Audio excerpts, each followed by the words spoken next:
En littérature comme en amour, les débuts sont généralement mieux. Oui, c'est pas juste une punchline et c'est logique, hein, un auteur a tout intérêt à soigner son début. Déjà, s'il veut être édité, il n'a pas encore un nom, il envoie son manuscrit, on va lire son manuscrit. Si on n'est pas accroché très rapidement, eh bien, on va pas être tenté de lire la suite. Idem d'ailleurs pour un lecteur, sauf si ce lecteur a payé très cher ce roman ou qu'il y a une forte pression médiatique, forte pression sociale à dire que c'est le roman du moment, pardon. Mais en résumé, voilà, c'est important de soigner le début. J'étais d'ailleurs abasourdi en lisant le début de Zoulou de Caril Ferré, l'auteur de polar français. Le préambule est vraiment glaçant de violence déjà, mais aussi de style, de perfection stylistique. Vraiment, c'est une scène horrible où un gamin va assister comme ça à l'exécution de son grand frère qui est juste un adolescent devant lui en contexte de guerre civile, et il ouvre des boucles, il raconte les voitures en maquette que font les gamins, et justement son frère est entouré avec des pneus et imbibé d'essence. Enfin, en gros, il ouvre et il ferme des boucles, des métaphores. C'est absolument terrifiant, d'une violence inouïe, mais stylistiquement très en place. Je me suis dit, waouh, si tout le roman est comme ça va être absolument dingue. Et premier chapitre, on tombe dans des espèces d'explications socio-historiques sur l'Afrique du Sud, des longs développements, et ça m'a pas hypé. Et je me suis dit, surtout après un tel début, ça m'a encore moins hypé. Je reconnais quand même à cet auteur, enfin rien que pour son début, pour moi, il mérite, il nous a donné une masterclass. Je suis pas en train de le clasher. Dans tous les cas, de toute façon, c'est inévitable qu'il y ait des changements de rythme, des changements de qualité, des changements de hauteur. C'est ça un peu le thème de ce podcast, hein. Je réfléchissais là en regardant des livres que j'avais lus récemment. Connemara, le début est mieux. Tender is the Night, Fitzgerald, les écrivains préférés, le début est mieux. Je lisais aussi Hot Rock de Donald Westlake, l'histoire d'un tôlard qui finit de purger une peine et qui va devoir aller dérober une émeraude. Et le début est hilarant en fait. Il essaie de récupérer du cash que lui doit un détenu, mais le gardien le surveille. Il finit par donner un Kleenex plein de morve au gardien, mais il peut pas récupérer son cash, mais au moins il lui pourrit les mains, avec un monologue intérieur vraiment très grinçant, ultra rythmé. Et puis après, on tombe dans un truc où il enchaîne des sortes d'entretiens d'embauche pour son braquage, et c'est beaucoup moins bien. Bon, après, la suite du roman est quand même rythmée et drôle. Il y a un choix à faire, hein, clairement, quand tu écris une histoire. Est-ce qu'il faut tout péter au début? Je sais que moi, à une époque, je faisais le pari inverse. Je faisais des débuts calmes, des débuts à la Terrence Malick, un réalisateur que j'aime pas. Et voilà, je faisais des débuts contemplatifs, introspectifs. Et puis après, j'envoyais un peu plus la salsa.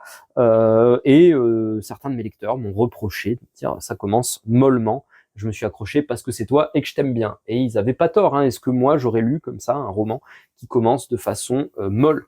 Je pense que c'est une bonne idée de faire un bon début, mais dans tous les cas, il va y avoir des hauts et des bas, des disparités. On peut pas maintenir le niveau de puissance littéraire comme ça, du début à la fin, casser la baraque tout le temps. Je sais qu'il y a des fans de Céline, Voyage au bout de la nuit. Voyage au bout de la nuit, les passages où il devient médecin de campagne, c'est quand même moins explosif. La fin est moins explosive que le début. Bon, après, j'étais trop jeune, je pense, quand je l'ai lu. Il faut que je relise. C'est sur ma read list, clairement, pour m'en faire une opinion maintenant. Il y a des livres à pas lire trop jeune, je pense. Je réfléchis, qu'est-ce qu'on aurait d'autre comme bouquin qui est aussi puissant du début à la fin? J'ai vraiment rien qui me vient en tête, même les bouquins qui se veulent courts, les récits comme ça un peu explosifs, les contes, hein, je pense à Candide de Voltaire, ça m'avait bien amusé quand on nous l'avait donné à lire en cours de français, parce que c'est juste une bande de personnages qui se fait bolosser par les événements pendant tout le récit en fait jusqu'à la fin, et ça contrevient à toutes les règles du storytelling. On dit il faut que le héros soit actif. Là, le héros et les autres personnages subissent littéralement tout ce qui leur arrive dans la tronche et finissent par en tirer de la philosophie. C'est ça le propos de Voltaire. Je pense que Candide, c'est le truc inverse de Céline. Il vaut mieux que je le relise pas, je pense. Je trouverais ça pourri à mon âge et que j'en garde, on va dire, un bon souvenir, une bonne opinion. Les changements de rythme et le début, c'est mieux. Que faire face à ça? Il y a des paris à prendre. C'est normal qu'il y ait des passages qui soient moins excitants, moins dopaminergiques pour le lecteur, moins haut en termes de style. Et puis, je me souviens, il y avait ce réalisateur japonais, Ryuhei Kitamura, qui avait voulu faire un film d'action non-stop, ça s'appelait Versus, au début des années 2000. Et eh bien, ça m'avait excité comme une puce quand j'avais lu le synopsis. J'ai tout fait pour voir Versus. Quand j'avais mis enfin la main sur Versus, eh bien, je m'étais ennuyé finalement. Il y avait un côté un peu série Z, parfois un peu cheap, un peu fauché, mais surtout, bah ouais, ok, il y avait de la baston tout le temps, il y avait des coups de katana tout le temps, il y avait des zombies tout le temps. Et ben, c'était moins bien que Battle Royale. Et finalement, quand je repense à Battle Royale, ça fait un moment que je l'ai pas vu. Ce que je préfère dedans, c'est les passages de calme, c'est le moment où ils se font cuire du riz dans une vieille bicoque, c'est les moments introspectifs, c'est les flashbacks. Alors que quand j'avais 13 ans, eh bien, c'était plus les moments où ils se réglaient à coups de hache et de fusil à pompe.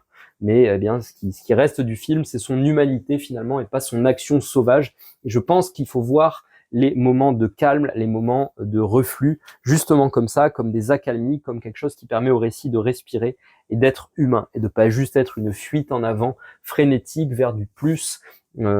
C'est un peu la tendance aujourd'hui du divertissement de nous donner toujours du plus, mais c'est pas forcément ce qui nous aide à métaboliser au mieux l'histoire et on va dire les sens profonds des récits. C'est marrant là, ça m'était pas venu quand j'avais réfléchi à ce podcast, mais c'est un peu l'idée de il faut aussi manger des fibres et des légumes, même si on préfère le gros steak qui va avec. Désolé les véganes qui écoutent ce podcast, vous, bah, il faut manger des haricots avec vos haricots.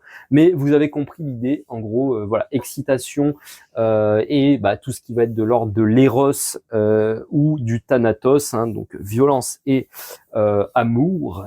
Eh bien, a tendance à être bien sûr plus excitant pour le lecteur, mais c'est aussi par contraste avec tout ce qui n'est pas Eros ou Thanatos qu'on reste tout au long du récit, qu'on vit un voyage et qu'on est transformé par la lecture.